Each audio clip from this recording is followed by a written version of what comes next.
to the Capital PTBO Sports Show, an MNC podcast production, simulcast on your TV, Peterborough, Lindsay. You can check us out at 370 George Street North or visit us anytime at thecapitalptbo.ca. On the program today, are we sure about Josh Allen? Are the Sedins really Hall of Famers? And World Cup expectations as requested by Producer Matty. All of that, plus the ever-popular Mano a Mano Showdown and the latest installment of Record Machine. Mark Million here, also Producer Matty. What's going on, gentlemen? How are you? Remember when we did a couple late shows? Yeah. A few months ago? Feels like a late show tonight. I know. Now that it gets dark at 5 o'clock, I feel like it's about 11. Yeah. We turn off half the lights here in the studio. Sets the tone early. It looks spooky behind you. I kind of like it. You just see the outline of like Subban 76 back there? Yes, I can. It's good luck. And I like it. I like the hat. The Grizz. For this episode, I'm going to refer to you exclusively as Big Country. Bryant Reeves. I mean, you probably could have went with my ball handling skills aren't that of who was the other guy they Mike had? Bibby. No, not Bibby. Sharif Abdul Rahim. Yeah, Sharif. Yeah, you can give me some Sharif anytime. The Grizzlies are coming live to the Capital PTBO. I would love. We should track down some old Grizzlies. Yeah, Bryant What Reeves. are they doing right now? Guaranteed, he's laying around. Big Country Reeves. Yeah. Mm-hmm. This show here, I'm not breaking any ground here. It would not be possible without our good friend, Brian Goldfinger of Goldfinger Personal Injury Law. Massive basketball fan. Correct. Huge Raptor fan, but all-around NBA fan for sure. And Brian dedicates himself and his practice exclusively on behalf of accident victims, disability claimants, and their families. He is a plaintiff personal injury lawyer through and through. He does not accept work on behalf of insurance companies. He has been protecting the rights of the little guy, like us, since he was called to the bar of the Law Society of Upper Canada in 2004. He has also won millions and millions of dollars on behalf of his clients, both inside and outside of the courtroom. If you're hurt, if you know somebody, if you want a free consultation, give Brian Goldfinger a call. Goldfinger Personal Injury Law. I also want to give another shout out to those of us who support the show on Patreon, patreon.com/capitalptbo. We're holding steady, but we have a band of brothers. Yeah. Who have really invested in the program. And Correct. We appreciate that. Yeah, we really do. We had another one come in this week and re-up their monthly membership, and it's we're small but mighty. Yeah. You know? And sometimes, I know lots of people that know a lot of people, but sometimes, how many of them are actually close, right? They're not really brothers. So the 6 that we've got here on the wheel, Matthew. We got to make a group chat. No, because there's 2 of them. You didn't want any part of that. No, 2 of them wouldn't. I'm not going to say which 2, but there's 2 of them that for sure wouldn't understand how a group chat worked, or even how a group chat starts. So no, we couldn't do that. But what we can do is put them on the wheel of win nothing. Yes, we can do that. Here we go. Who won it last week? Last week we got Shane. Maurice Cormier. Oh, Maurice Cormier, number 9. Mo. This week Mo we picked got it up. Darius Scollard with the win. Scollard with the win at 4. Hey-o. Shane Sayer is the only one at 0. Jeez. Shane, we're trying Is here. Sinclair won? Yeah, Sinclair got it 2 weeks ago. Oh, yes. Okay. Shane Sayer, that's tough. Shane Sayer is, but he's a man that doesn't need to win. He's a man of the people. If you know Shane, he's a big boy. He's got big shoulders. He can handle a 0 for now, but we'll get him one at some point. Congratulations, Darius Scollard. When you used to do the trivia on your social media pages, he would wipe the floor with everybody. Sayer's an animal. Yeah. So this is just like the world balancing itself back. That's right. Patreon.com/capitalptbo. Gentlemen, Matt, you've got view of the camera right now. Yep. Do I look disheveled a little bit? Or do I look okay? No, like you usual? look great. Why would you look disheveled? Well, I mean, I was hanging out with a couple of friends last night. I don't know if you've heard them. Chad Kruger and Nickelback. Hanging out, give me a call. I'm not going to sell it at all. It's going to no Give me a sell. call. Yeah, like And said, why don't you come down and check out a show? Who called you? Chad. I mean, it wasn't him exactly, but it was a guy who knows Chad, who said, look, they're playing their first show since 2019. They have not played on a live stage. I didn't know that. That's a pretty cool tidbit. He said that as part of his opening. So what they're doing is an album launch on Friday for their new album, and they've released a couple of singles as part of that. And so I think they're getting ready for a big tour in order to promote the album. But what they ended up doing is a couple of like smaller sample type shows where they admittedly work on some kinks, mic levels, instruments, work off the rust a little bit if you haven't performed in 3 years. There'd be some, sure. Yeah. So there's a club in Toronto on Queen Street. It's entitled History, which, Matt, you informed me is actually owned by Drake. Yep. It opened, I want to say last November. Right. So it's a pretty new venue. Gorgeous. I was totally blown away. I'm not sure why I was thinking it was going to be some smoky, like, Sure. double deuce Roadhouse type thing. Yeah. It wasn't the case. Anyways, it was 2,000 people, and it was packed to the brim, and did a great job. And Nickelback put on a great show. Did they? I need to peel back the layer because Matt's been just chirping me like out of the wazoo here about not liking. And he actually, even Chad, when he was on the stage, he comes out and sort of makes fun of the idea about how it's cool to hate Nickelback. Even though they're super successful, they've had number ones. They were the rock band of the decade for the 2000s. Yeah. So is Creed. Sign me up. Like, Well, I don't know. Don't sign me up for Creed. What are you? Or what you take me higher is what you were saying? Yeah. Why is it that they get the hate? Why do they catch the hate so badly? They filled an entire 2-hour set with songs that you'd know all the words to. This is the thing. Even the most unstaunch supporter, the biggest hater, knows the words. Why do people look at Latour's over there Googling it? I'm Why literally Googling why do people hate? Because I can't explain why I hate That's them. what I mean. But no I one do. can. It's so strange. Somebody started the counterculture a long time ago, and it caught on like wildfire. And then it was just like, oh, Nickelback. As a matter of fact, so I work for my broadcasting corporation, and a couple of our stations play Nickelback songs, Canadian band, rock, whatever. And one of the DJs did a break talking about how he thought that they were Canada's most like hated band. And I remember I just picked his ear. I said, like, first of all, you can never prove that. That's ridiculous. But also, like, why? I know. No one can explain it. And Matt, you can't either. So you you're gonna read. There's theories in here about like Kurt Cobain and whatnot. Like there's a lot to unpack on Reddit. Okay. Usually is. Okay. We're going down the JFK wormhole here. Okay, they had "Burn It to the Ground," which I think is a banger. That's what they closed with last night. The by Monday way. Night Raw theme song from 2009 to 2012. It goes. That's enough wrestling. Photograph made for a good meme in like 2015. I'm glad you brought that up because that was one thing that before they did an intro to that song, the lead singer Chad Kroeger. Do you know Chad? By the way, I know Chad. Did you see Chad last night? It was his birthday last night. We sung happy birthday to him, 48. So he actually came out and said that this song has had a resurgence in the meme culture. And he's like, anyone in here who's young would know this simply as look at this graph. Because that's usually what it is. Someone's imposed the bar graph on the picture. I will give them props. They're self-aware. I'll give them that. Totally. And he was a great, say what you want, he was a great entertainer. Like, there was jumping around. There was a lot of audience interaction. Like, it was a lot of fun. Canadians are weird in that, like, because the amount of hate that Geddy Lee and Rush get as well is off the chart. Like, I don't know if it's an Avril Lavigne thing. I don't know if it's like a consistent success, like Jeff Gordon in NASCAR is why everybody loves Earnhardt because he never won, and they hate on they hate on like the California on kid Jimmy comes Johnson in and Jeff Gordon because I don't know why. Why do we hate on the guys? I don't know. They've got.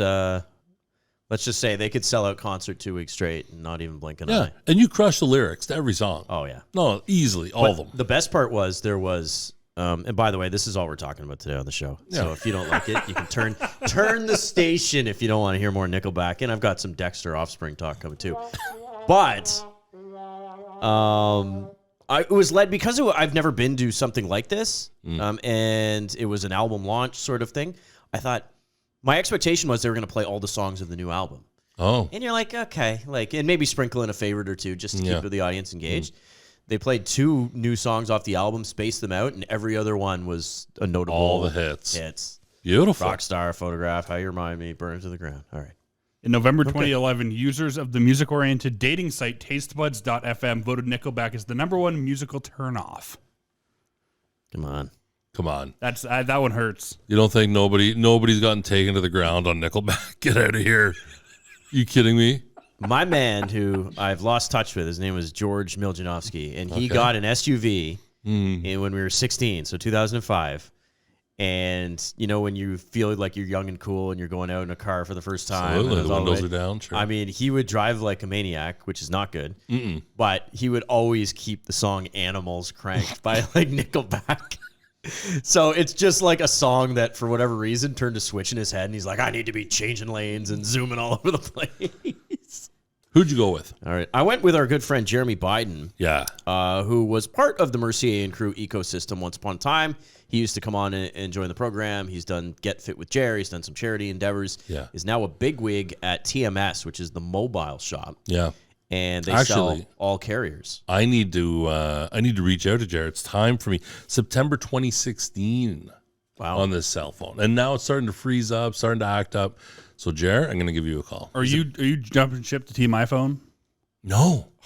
You don't know how badly I want to move our group chat to iMessage. What phone do you have? Oh, you have an Android? I have a Samsung. Oh, Samsung. It's like one of those Edge ones. I'm going to go back to BlackBerry. Like a man. I want Jim Ball silly. My dream is to get rid of all my Facebook Messenger group chats and just have them on iMessage. No. I want to go back to I want to have the phone that Barack uses, Beyonce uses. Out of here. Zach Morris. If there's a BlackBerry World phone out there, call me. You know who was really good in junior hockey about the time BlackBerry was at its apex, and that's John Tavares. Correct. The Toronto Maple Leafs. How are we feeling well. now? How are we feeling hold now? on. Feeling great. That is an exceptional segue into another segment. We'll make I big just want money to point for a that one reason. out. Latour, he's a pro. I mean, yeah. That's why we pay him the big bucks. He's had some iffy ones before, but that was bang on. Jeepers, if you start pointing out the iffy ones, you're going to find a new producer. Hey? Holy smokes. So we're feeling better. We're Second feeling in the good. Atlantic Division as we record this podcast. They've had some notable wins against some very good teams. Absolutely. Went into Pittsburgh, won. Matt Murray back in the lineup. John Tavares, to me, has been... I mean, I still think Austin Matthews is overall the best player. But to this point in the season, my eyes have been opened by John Tavares, who I think most people kind of writing off in terms of being elite. Elite was always going to be a good number 2 center. Yeah. Somebody who maybe you're no longer expecting 40 goals from, but maybe 30, 75 points. Yeah. But what I've seen him bring to the table, and just it's a little bit of an overstated thing, and we don't really know, but there seems to be a level of leadership during a tumultuous time. Yeah. And I've been thoroughly impressed. He's got 9 goals now. He's got 9 goals. He's leading the team in scoring. Was that 400 last night? He got his 400th last night. They're 5-3-2 in their last 10. Again, as of this broadcast recording, he's the number 1 goal scorer on this club. He is leading by example. John has always been vilified because we have the 3 young kids. So the big 4 are leading the team in scoring. And they all have more than a point per game average, at least a point per game or higher. Mitch is leading at 19. But you had Mitch, you had Austin, and you've got Nylander, right? And so John is 5-6 years their senior, and it was always, okay, listen, John, we would love, the sentiment is he's the guy holding us back because we signed him to a massive contract. Now we should go in and ask him. And I know I've been on this bus about asking John to take a couple of dollars back so that we can claw in an extra defenseman or 2. Not now. I mean, he's only 32. We act like he's Jeff Carter, like he's 36. I think he's an old 32. And I like John Tavares. I think he's an old 32. And see, that narrative either, there's no playoff miles on his squad, on his chassis at all. 0. Not really. Very few. Here's the thing with him. There's 1 second round on his chassis. We can look at what he's done this season. It's pretty well the equivalent to what he's done in Toronto. Points per game wise, he's got 18 points in 17 games this year. In Toronto, he's got 292 points in 297 games. Maybe it was my expectation that there was going to be a notable regression. Maybe that's just what it was. Or just that Marner's and Matthews had fully eclipsed him, and we haven't seen the best of what those players can bring to the table. I would agree. So maybe that is sort of how we frame the argument. Bad news when it comes to Jake Muzzin. So you're talking about a team that was already pretty thin on the blue line. That's been a criticism of the squad for a number of years. Not good. Probably not going to get him back. No. Anytime you hear spinal and... Yeah, February is probably a nice way to, he's headed to Robida Island. Yeah. Or some offshoot of it. Because that's a tough one. This isn't, it's not a tendon. This isn't a muscle strain or something. I mean, spine, jeepers, you're not playing games there. So now the Maple Leafs absolutely have to address that because he was a serviceable piece. How about Jordy Ben, though? Yeah. Can I tell you what I love most about him is there's not many guys left without the visor. Yes. And he's one of them. Right. Ryan Reeves. Yeah. Very like a handful. Milan Lucic. Yeah, Lucic. Yeah. Jordy Ben has been serviceable in a super small sample size, but isn't he the guy that we covet the most when you watch Stanley Cup playoff hockey? Yeah. Don't you covet that defenseman? He's not a 25-minute-a-night guy. I'm pretty sure he knows his role. But again, Sandin on Tuesday night, Sauce is one right up the middle to Crosby. Crosby goes forehand, backhand over the elbow, and it's in. You don't get that from... He's a veteran presence that understands, put it around the boards, make the right play. My favorite memory of Jordy Ben, former Hab, of course. Yes, correct. Was actually against the Red Wings, probably in 2017. Wow, we're going in the weeds here. No, but it was like, this is a blowout. And he just teed one up from the blue line on like a 2-on-1 and just scored. And I was like, you know what? I like this guy. Because that's exactly what I would have done. This guy could easily become a fan favorite. As a matter of fact, I read an article that he's, not surprisingly, one of the most popular guys in the dressing room. Yeah. And that matters. Sure, absolutely. It does matter. Yeah. I wrote down Klingberg. He'd be my number one target. Yeah. It's a big fish. It's a big fish. And I think somebody who could revitalize himself a little bit. He's got a big cap number, though, right? He's got a big cap number. He's on a one-year deal in Anaheim. Yeah, you'd have to be creative, and Anaheim's going to want to get something for him. That was the whole reason he's got the 1 year. Mm-hmm. Matt Roy, Tampa Bay, or no, where was LA. it? LA, Los Angeles. Yep. Again, the Kings doing well. Yep. I don't know if they're going to want to part with pieces, but I also put down Nick Jensen from Washington. Yeah, so Washington has had, they've got a couple of defensemen there. Nick Jensen is one, though. John Carlson has the name because he's got the accolades that preceded him. Nick Jensen, from a stay-at-home standpoint, he doesn't score a lot. I think he's got like maybe a goal, maybe 3 assists. Oh, yeah, you're not getting that. But I'm not sure that this isn't the squad that needs it. It needs a guy in the back end that can play 18, 20 minutes a night, be comfortable, play a power play if you had to, but I think Jensen also plays in the PK. I'd also look at Orlov, would be another one. Yeah, sure, Dmitry Orlov. Yeah, absolutely. Washington. I do like Matt Roy. He's a second pairing in LA because they've got Doughty and Matt Anderson, but I do like Matt Roy as a pickup. I think he's also a solid cap hit. Jensen might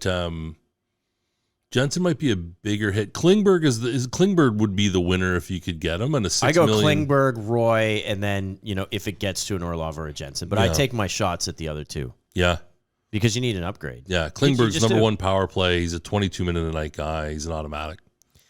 Hockey Hall of Fame induction took place a little bit earlier this week, and I got a question for both of you, without really going into the numbers, just on a feel. Why is it that we believe the Sedins are such slam dunks? I know. I don't get it. I think it's because they both put up pretty good numbers. It's just such an oddity. That has to be it. I've asked so many different people who are like, "Oh, that's a no-brainer. Yeah, for sure, they're Hall of Famers." And the one guy I talked to was like, "Oh, they're twins and they came in together and it was kind of cool." And I was like, "Is that what we're looking for?" Right. Is that what we're looking for? I think if you go back and look in that sort of era of hockey, though, I mean, there's a leading scorer in there. Like there's an Art Ross win. There's a couple of King Clancy's in there.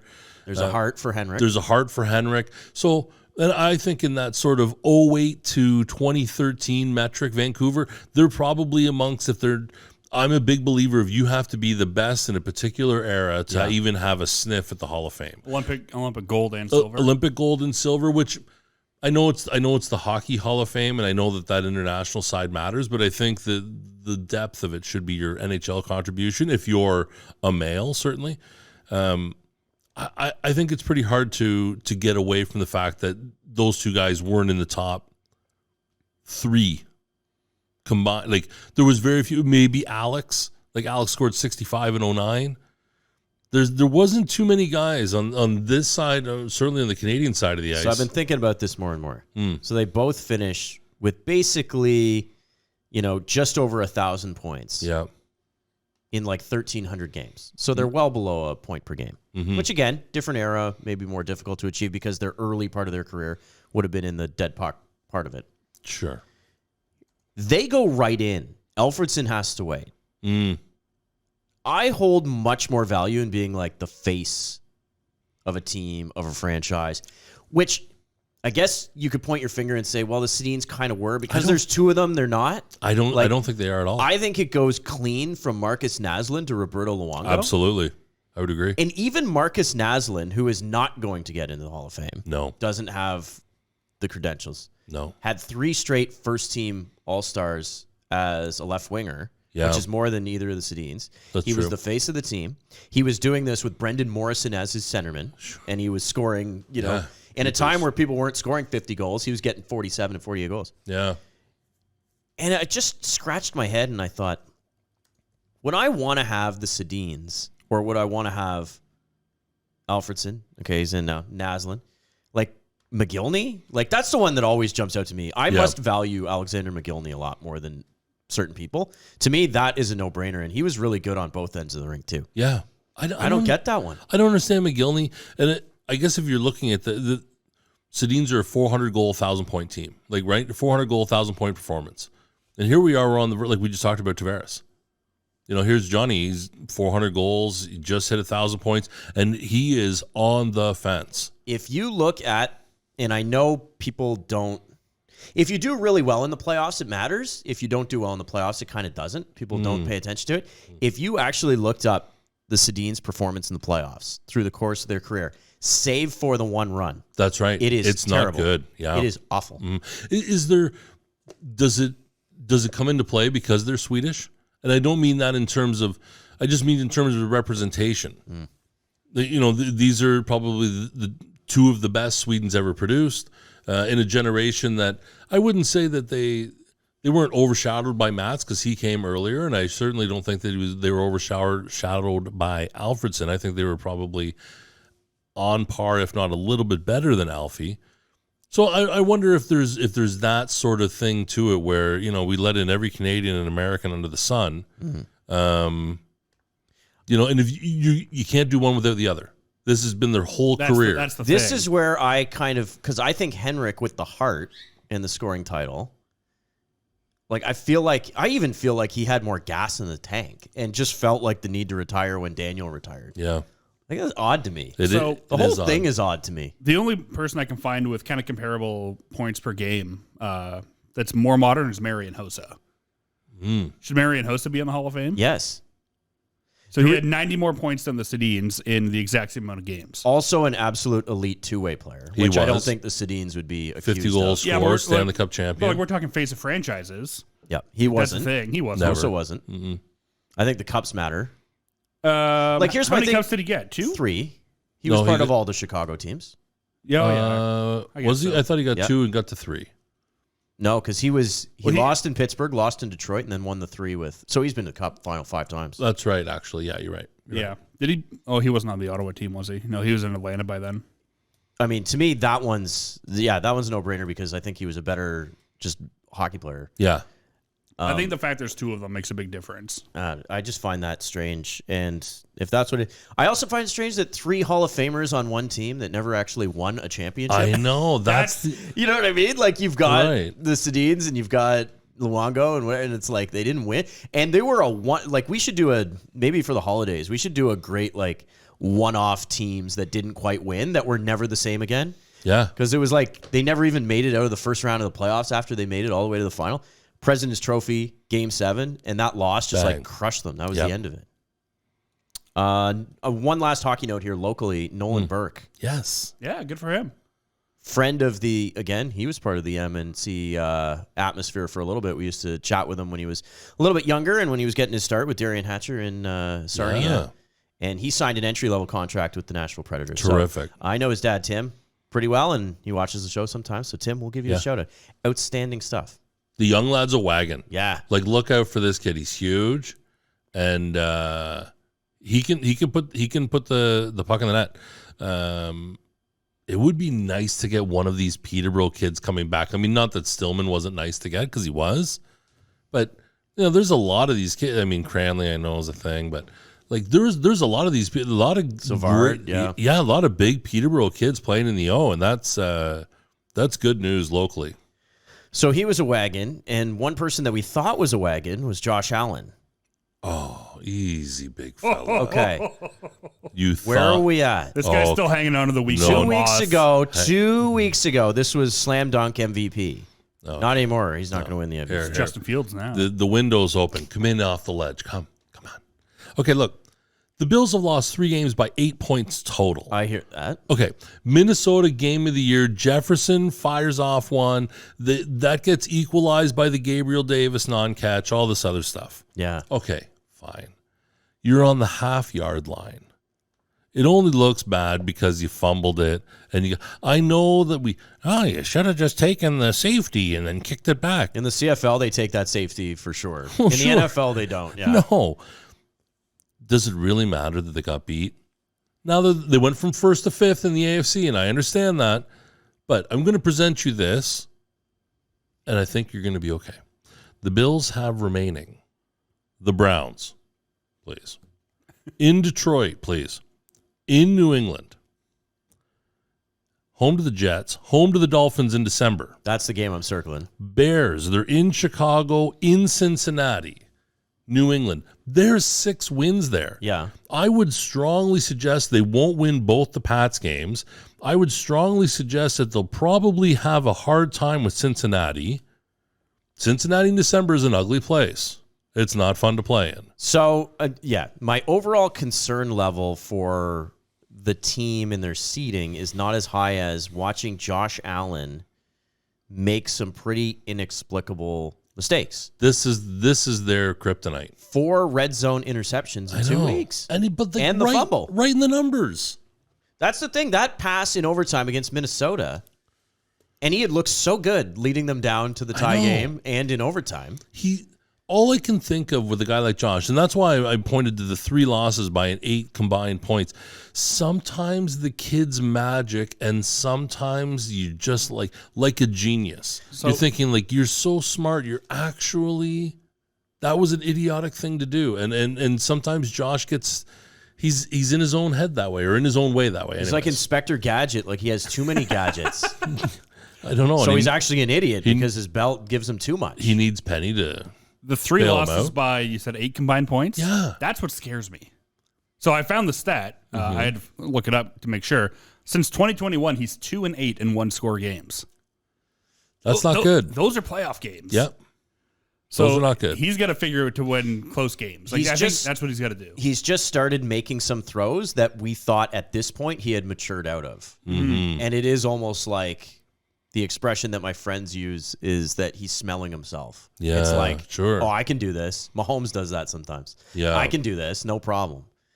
And yet, if he just plays within himself a little bit more, I think he's the best quarterback in the National Football League. Yeah. The Minnesota Vikings are interesting.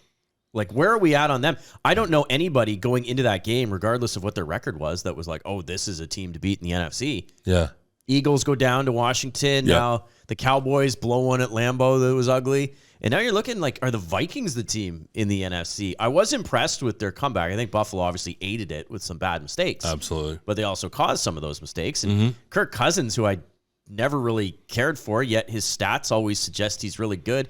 Yeah. There's like 4 or 5 throws in a game where he just makes them. Yeah, that's right. It's unbelievable. On the 4th down, the Jefferson throw, whatever. Like Which, by the way, I think the defender actually helped Jefferson. I know, kinda no catch kidding. that Bring it all the ball. way in. Yeah, no kidding. That was one of the greatest catches I've ever watched actually live, like as I'm watching the game. I was like, whoa. Kirk Cousins is just he's a great in-game manager. You know, he's really good. He doesn't beat himself. You like that. You know, like that's he kind of plays with that sort of edge. Minnesota's no joke at 8-1. Like they're going to be a squad to reckon with. If Minnesota can play at home specifically, that'll be a big. If they have to go outside and play in some of these, if you have to go to Tampa, it's not a huge thing. If you have to go to Philadelphia, that'll be a nightmare. It's time for me to, since I was dishing it out for the Bills, it's time for me to take a little medicine. Eat some on the Rams. Article, are the Rams the worst defending Super Bowl champion of all time? They're in the conversation. Right now, they are absolutely They're at the head 100%. Of the table. Stafford's still uncertain. Cup's out for at least 4 games. It's going to get worse. Yeah. You're looking at a team that conceivably could only win 4 games the entire season. That's hard to imagine. Like it really is, considering the talent on that squad. Okay, so where Here we go. Who points where? I got a list. Okay. The last team to have a losing record after winning the Super Bowl was the 2003 Tampa Bay Buccaneers. Right. They lost several one-score games at the back end of the season, finishing below 500. Okay.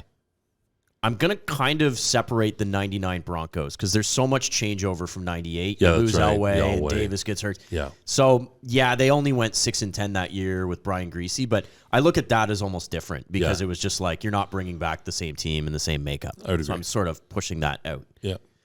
I've got the 82 San Francisco 49ers. Yep. But again, sort of a weird, there's strike, there's labor disruptions. Yeah. Not good. Shortened season, no good. Yeah, strike affected season. So, I mean, that one, again, you can kind of throw out. I had the 87 New York Giants. So they win in 86. Yeah. They finished 6-9. At this point in the season, they would have been a minus 42 point differential, which the Rams are now minus 52, which is the worst through that particular stretch. So they're in the conversation. The 2013 Baltimore Ravens are in the conversation. They missed the playoffs. Funny team again. Funny team, got hot the year before. Yeah. Not sure. And then you've got the 1981 Raiders. So Jim Plunkett, the article says Magic wore off as he led the Raiders to an NFL record 3 straight shutouts on offense. Yeah. Flacco, by the way, in 2013 threw 22 interceptions. Yeah. That's kind of where we're at. But they're in this conversation. There is no doubt about it.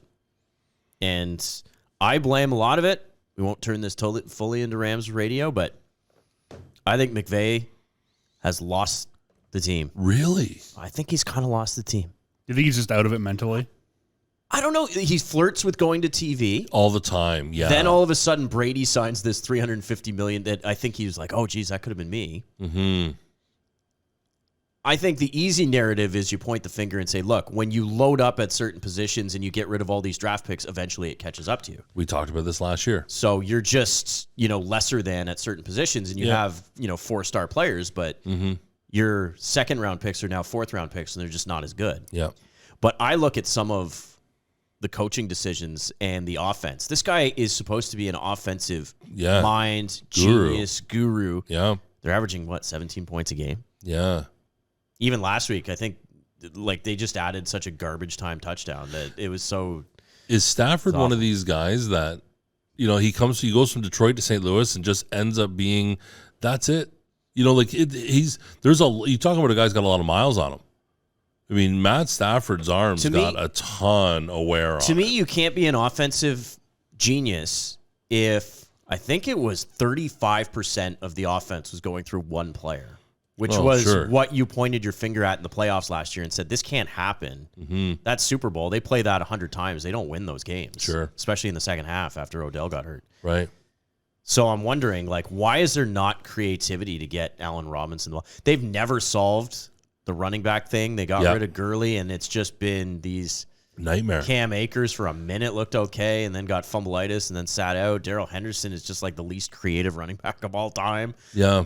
And I'm just sitting there thinking, you need to get a piece. There's gotta be something at the center of it, though. Yeah. They have too many stars in order to even not be successful. Not to have if there was a ton of infighting, I can understand that. If it there's doesn't seem like there is. No, because whatever. Generally, if there's infighting, even if you've got a tight-knit room, but you got a couple of guys, eventually it weeds itself out into the media. I don't get that from McVay. I don't get that from OBJ or Cam Akers, even when Akers did have his, sort of week with Sean where he was all mad. Hot take, I would trade Jalen Ramsey right now because I think his stock is dropping and they need draft capital. Yeah, but can you get a first for Jalen Ramsey? I don't know if you can get a first, maybe a second or a third. Maybe a second and a third, maybe. I think that's what they traded for to get him. But you need to divest here big time. It's rebuild time. It saddens me to say that they are, but then a part of me is like, look, they went all in and they won. They won, and so if that's fine. But sometimes you sell your soul, and I just didn't expect it to. When it comes crashing down and it hurts inside. Oh, big time. You got to take a stand. That's right. Need help to hide. That's right. Matt, this is a request for you. It's the other kind of football, the World Cup. Yes. So very casually, World Cup starting on Sunday, by the way. It'll be Qatar and Ecuador. Let's go. So my sense is there's 3 games per day, 8, 11, and 2. Sounds right, yeah. Yep. Cool. And it's just going to be drinking it all in all the time. Literally. Here's what I wrote down for storylines. Okay, reasonable expectations for Canada. We'll get back to that in a second. Lionel Messi looking to win his first World Cup. At 35. Never done it. Cristiano Ronaldo hasn't won either, right? Portugal has never been a huge They've world never power. been a heavyweight. Never. Although they did win the Euros. France looks to buck history and stave off early elimination. Apparently, the last 3 champions have all gone out in the group stage. And France is really struggling. They've got a ton of injuries. So Spain goes out early. Was it France and Brazil? France and and then Germany the one time too. Oh, correct. The last time. Germany. That's right. Yeah, they got beat by South Korea, I think. Yeah. That was strange. So those are the thing, and I just have Brazil wagon because they're the number 1 team again. Number 1 team again. All their talent is obviously very, very young still. With Neymar being the veteran of that group. Does it feel different for you, Mark, than 1986? In 1986, was there like, oh, great, these guys are here. I just want them to play well. And now it's like, I want to win, like at least one win. Sports Illustrated has them moving out of the group stage. Wow. I have them moving out of the group stage. Me too. So Belgium is like what, the number 2, 3 team in the world? Number 2, yeah. Belgium finished 3rd last World Cup in 18. Going back to your thing in 86, like I don't even think I was 7, but I don't think it was even on the sports radar. Like I think it's on the radar with darts. I don't think unless you're really into it. Couldn't name one player off that team. Leonarduzzi. Yeah. Right? Like that's it. And you only know him because he went on TV for 20 years and they like every once in a while would reference 86. 1986 actually has a second one. Morocco also hasn't advanced to the group stage since 1986, and Canada didn't. But anyways, now it's a thing. Now the team is too good to be just get to the show. And I'm not saying that we're going to, as a nation, or anybody else is going to put any sort of unrealistic expectation. They're still number 41 in the world. Mm-hmm. You know, it is a 32-team tournament, so some of these other teams, the best teams, don't always FIFA ranks don't always show up. Yeah, they're not even the biggest underdog in their group. They're 15,000 plus 15,000 to win it. Whatever, that might happen. I mean, I'll throw down a hundo, see what happens. Mattress Mac on that. But I mean, Morocco's plus 20K. This will be if they get out of the group, or even if they just win the opener. Get out of here. The week is going to go off the rails very, very, very quickly. A reminder, in 86, they didn't even score a goal. Correct. So we're still waiting for that. Matt, give us your thoughts on this. Lay it down. Well, I said this to Mark on the phone earlier. If they win the opener against Belgium, I'll shave every hair on my body. I got the mullet going right now. That'll go. The eyebrows will go. The leg hair, the arm hair. 40-year-old virgin scene with the waxed chest. Yeah. I will shave every hair in my body if they beat Belgium. That's quite an image. It's cheapers. Smooth like a seal. The world's largest hairless cat. Oh, we lost Mr. Mark. Bigglesworth. The seal. We lost Mark. It'd be like a beluga whale. It'll be really Le Rouge. So I don't think. So that tells me you don't think they're going to beat Belgium. No. Okay, great. I think they can shock Croatia, and I think they can beat Morocco. The thing with this Canadian team is like the offense. They've got a lot of weapons up front. Defense isn't really there, and the goaltender can steal you a game. Yeah, goalkeeper. I'm still thinking about hockey. Craig Forrest. Nope, not him. No, he's moved on. So yeah, Sports Illustrated has them finishing second in the group and then losing to Spain in the first round. Let's go. You can give me that World Cup. Yeah. I'm all right with that. I am especially building to the one that we're hosting. Yeah, absolutely. Exactly. I am ecstatic if they make it out of the group stage. I'm ecstatic with a win. So I know it's the World Cup. Like all eyes are on it. It's just weird that Canada's in it and Italy's not. That doesn't ever make sense to me. But Europe is so much crazier. I think the other thing to keep in context now that Canada's actually like quasi on the map. There's only been 8 countries to win this tournament. Yeah, that's ever. Crazy. It's true. There's only been 13 countries to have gotten to the final. This isn't like we're playing with the USA. It's not. This isn't like the traditionally North American dominated event where you like hockey or baseball, American baseball, or something like that. This is of the 192 or 200 countries there are. There's only 13 that have played in the final. 8 have won. This is not an easy one. Bring up the magic box. Who do we got of those 8 teams? The 8 winners. You got No. Hey, Easy. We're doing a trivia. Let the talent do it. Impromptu mano a mano. Well, I got the list open right here. So Okay. Well, Uruguay. That's always the trivia question answer. Correct. Uruguay was the number 1. Yeah. I'll take Italy. No. They've got 4. Okay. I got Brazil. They've got 5. Most ever. I'm going to take the German, West German. West German. Yeah. They've got 4. Very important. France. They've got a pair. Argentina. They've got 2. There's 2 more. Spain. 2 countries left. Spain's got 1. And France. Already said France. We already said France? Yeah, I did. Opened with it. There's one more sitting there? Oh. 1966 England. Yep, it's coming home. Wow. And they hosted it that year, and they've never been back. And then the teams that have made a final but not won. Netherlands. Netherlands is the famous one. Netherlands, what are they, 3 times? They're like the Bills. 0-3 in the final. Yeah. Czechoslovakia, way back in the day. Yep, 32 and 62. Croatia? Yep, 2018. Last time? Hungary? Yep, 38 and 54. Boy, that's Sweden. There you go. Come on. You guys are on fire. And you know what? This is why we don't play mano a mano. It would go forever. The weird thing about those is if you look even at the host, so there must have been something about, because Uruguay actually, they hosted the first, right? England hosted the year they won. There's Mexico is hosted. I mean, obviously, in the last 20 years, it's gotten a little bit weird. You've gone to Qatar, you've gone to Russia, you've gone to Korea. I think Qatar, South Africa, I don't think they made it out of the group stage. It is rare that a host would not do well for whatever reason. I think they are the worst.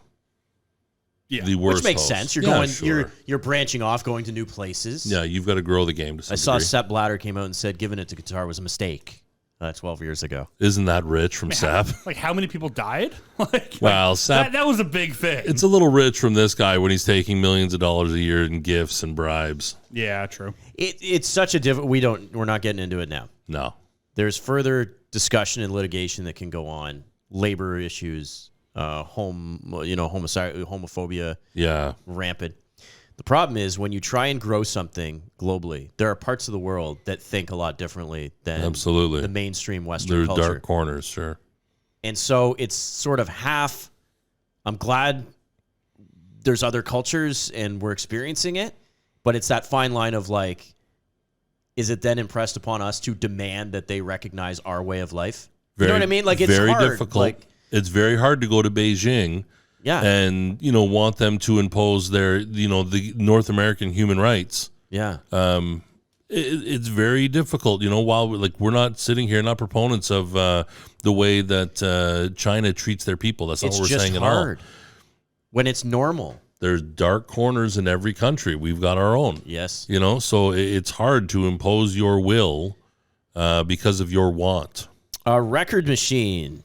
Oh, hold record on. Machine. Oh, where did that put the sound effect? Oh, there you go. Oh, record there it is. machine. Record machine. The worst audio drop in the history of radio shows. I'm contractually obligated not to say those 2 words. Record machine. Here's your a little bit of a smorgasbord here I'm going to suggest. Mm-hmm. Record number 1. John Stockton, 15,806 assists. If you're not familiar with Record Machine, by the way, I should explain it. I give 3 basically impossible records to be broken, and we decide which is actually the hardest one to break. Right. Ty Domi, 333 career fights in the National Hockey League. Cy Young, ever heard of him? Mm-hmm. Nope. We could go a million different directions, but I picked 749 complete games. Yeah. Wow. Come on. Yeah, that's because you could have won either way. 511 career wins. I mean, it's insane. Okay, so But the idea that what would the complete games leader last year have had? 2? yeah, 2 or 3? Well, how many did Scherzer get? 2. Boy, this is a big one. The Stockton one, I think, is probably the one that you could actually say somebody could break, but like, man, that's a lot of assists. And you look at someone like Chris Paul, who's played for a long time, been very productive for a long time. Yeah. He's not even close. No, right. Like Look at the probably numbers. 4,000 assists away. Yeah, 4,000. So I think, like, for me going in reverse, I think just the way that the baseball's played today, the baseball, like the Facebook, because it made me sound like I was 80 years old there. It's impossible. It's impossible. It's just not done today. Max Scherzer has started 421 games. So Right. you think of Max Scherzer, who's like of this generation would be considered the horse, right? Been around since 08. He's probably got 20 complete games. Like how many? Like 12. Wow. the horse of this generation has 12 complete games. And 300 less games played than Cy Young has complete games. Yeah, so Cy also played for a minute and four-man Yes. rotations and, you know, these sorts of things. So in a 154-game season, I mean, this guy would have pitched 38 times. Yeah. So I think Cy, just because of the way the game's played today, is a strong, never be broken. Let's just say it's been about 130 years, and I'd be wagering to say Walter Johnson might be second, but he probably has 200 less complete games. Like, even people of that era, like, weren't close to this. I'm going to say Cy Young might be the most unbreakable record in sports. It is. Yeah. Well, and the That wins, is the complete wins games. record and complete games records are done. I think there's one that's on par with his complete games, but we'll save it for another day. Domi, 333 career fights. That Nobody just- fights anymore. I feel like that has to go in number 2 just by default. Yeah. I think so because I could see LeBron just messing around and sticking around for 8 years to pass Chris Paul. Like, he seems like he's on that kind of pace right now. yeah. He still needs another 5,000 assists. I mean, to put it in perspective, how many, you know, what's the assist winner get per year?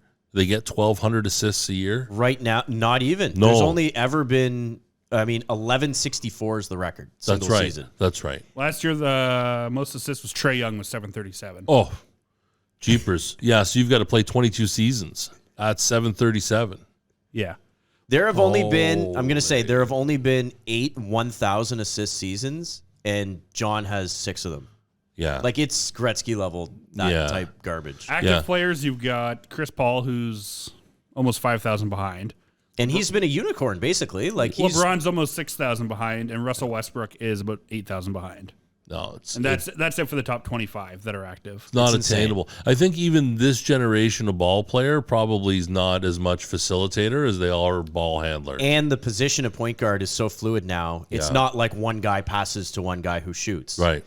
It could be your 2 passing. Look it could at- be your 3 passing. I'm disrespecting Rajon Rondo. I forgot he's still in the NBA. He's got 7,500. But I mean, look at the 4 guys that you just mentioned there. Even the difference between Paul and James and Rondo and Well, even whoever. right now, I Westbrook. think Jokic Kyle was Lowry? like second in the assists. So Kyle Lowry is 5th among active players for career assists. how many? 6,550. Like, that's not even half. It's insane. barely a third. So to go back to Domi's fighting, if you play 15 years, you've got to hit 22 fights. Not going to happen. No. There won't be a guy that fights once a week. That's not going to happen in the NHL anymore. So I think Domi's is 2. Like for me, I'm Cy is 1 is the hardest ever. 2 is Domi. 3 has got to be Johnny. And I think only because, and this is a super long shot. Like you just said, 8 guys have hit 1,000 assists in a year, and Johnny's got 75% of them. Well, it'll not happen either. Active fight leaders, Matt. Is that a hard stat to find? I'm trying to find it. I bet Ryan Reeves doesn't even have 100 fights. And he's Oh, thought for of sure. as the guy. Yeah. What's the heavyweight fight now? Maybe 6 times? Maybe. 7? Yeah. So I'm just going to different players' pages right now. Tom Wilson's got 76, and he feels like he fights a lot. Sure. Let's see here. I think it was on a Hall of Fame board that I grabbed this from. So it wasn't like your traditional. I don't know if Hockey Reference actually tracks. I'm like, on fighting majors. hockeyfights.com. Yeah. great. Sure. Let's pull up some old Bobby P. Ryan Reeves has. Apparently, it's just not here. Oh. No, he's done. He never fought ever. He's fought Sorry. Tom Wilson a couple times.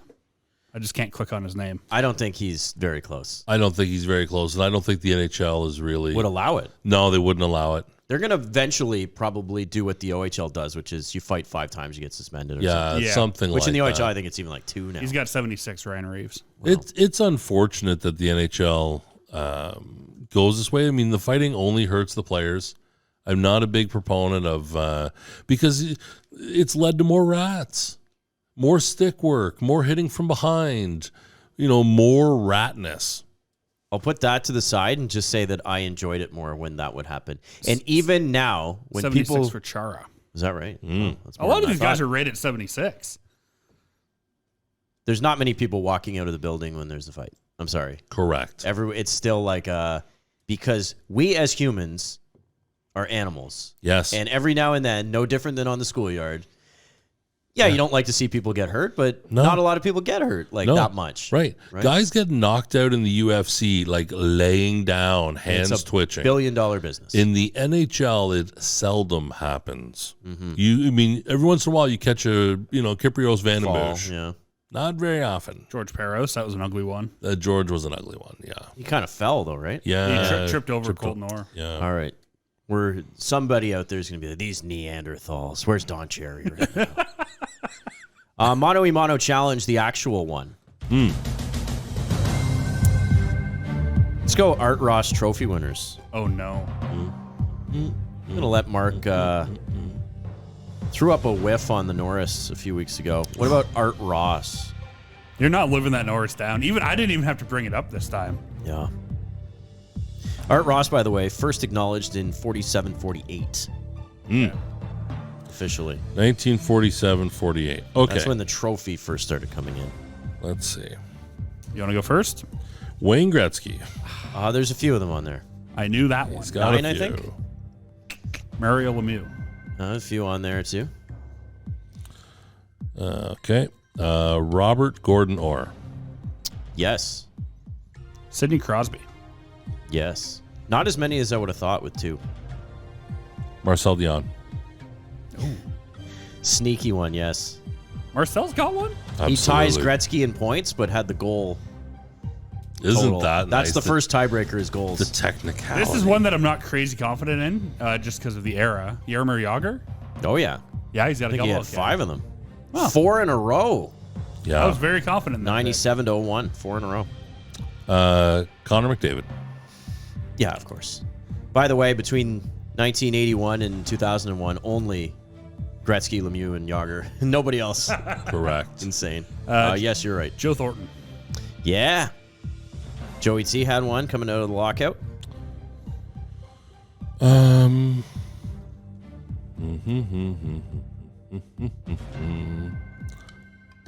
Oh, cheapers. I don't know if he's got one.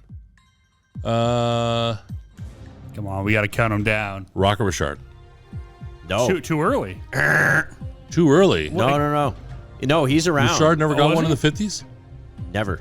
Oof. That's a famous stat that he never... Because the year that he was actually leading the league was the year he punched out the ref. And he Then got suspended, and Boom Boom Jeffrey passed him on the last game of the season. I'm going to go for maybe the most obscure one, Jamie Benn. Yeah. Oh. Edges Tavares by a point. With it was like 78 points or something. Like, Yeah, it was not good. It was 87. 87, yeah. Oh, cheapers. I am not good at hockey awards. Like, I freeze right up. Man, Like, there's some it just- notables on the Oh, board. no kidding. Cheapers. Here we go. Alex Ovechkin. Yes. Okay, that was my next one. Cheapers. Only has one. He only has one. But, yep. All right. Oh, I don't know if he did. Taylor Hall? No. Not his Hart Trophy here? He won the Hart Trophy, though. Category Mono e Mono Challenge, Art Ross Trophy winners. I went Strikes for against time. both of them. Got about 3 minutes. We're all right. Steven Stamkos. Oh! Never a big assist guy. That's the problem. Oh, Now I'm my just thinking, because I'm running out in my head too. That's the problem. The fact that you guys are running out is crazy to me. I know. There's going to be friggin- so many obvious ones. Crazy guys on the board. Give me like...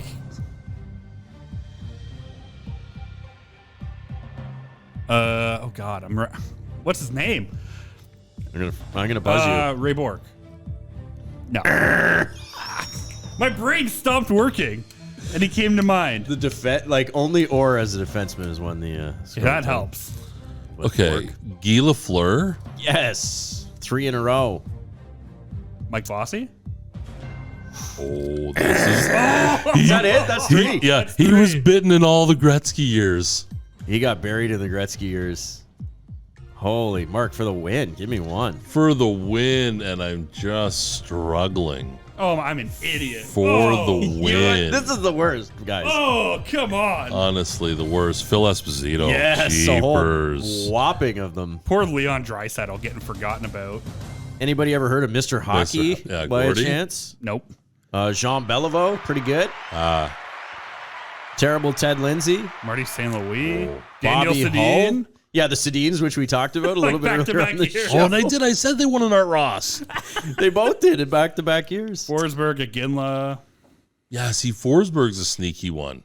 And Iginla, actually, Malkin too. gets no credit. He's got 2. Trottier. Oh, wow. Ryan Trottier. St. Louis. Did I say him? Yeah, he got 2. Patty Kane. Nikita Kucherov. That's embarrassing. Stan Mikita, anybody? Stan the man. Underrated hab of that 50s dynasty, Dickie Moore, back-to-back. Oh, yeah, sure. I'm embarrassed. It should be. You really should. Elmer Locke, by the way, the first one to actually receive the formal award. After that debacle, can I go off the board here with one? Yes, please. If anybody has heard of this guy, stop me and tell the story. Uncle Chen. Did you hear this story? No. Uncle Chen, a 50-year-old Chinese man. How much time we got? We got a minute. We can let this breathe for a second. Uncle Chen, literally let it breathe. Where are Wait we for going it. for- Wait for it. Okay. Uncle Chen, 50 years old, completes a marathon, not story worthy, 26 miles in 3.5 hours, while smoking cigarettes. Yeah, I did see Oh, that. yeah. Okay. That's my guy. This guy's smoking, like. What is it like? He mustn't be on the Pall Malls. He must be on the on the Bellies. He must be on the Belmonts or something. McDonald's. Is that performance of the week? Uncle Chen. It's got to be performance of the week, Uncle Chen. Performance of the week. Gentlemen, this has been a lot of fun.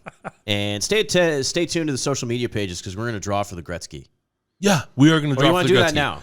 Can we do it quickly now? We can You've do it got- very quickly. Quickly. You got 30 seconds. Okay, here's everybody. 1983 Campbell Conference, Wayne Gretzky jersey. You need a $25 gift card in order to win. Here's all the names. It's going to be way easier this week You can than it kind of was see it last directly month. over Mark's head. You can. We got 20 seconds left. I've got one name here, and the name is Barry Peterson. Barry Peterson. BP. Congratulations, Barry Peterson. Thanks for your $25 purchase. That got you a Wayne Gretzky 1983 Campbell Conference jersey, courtesy of the Capital PTBO.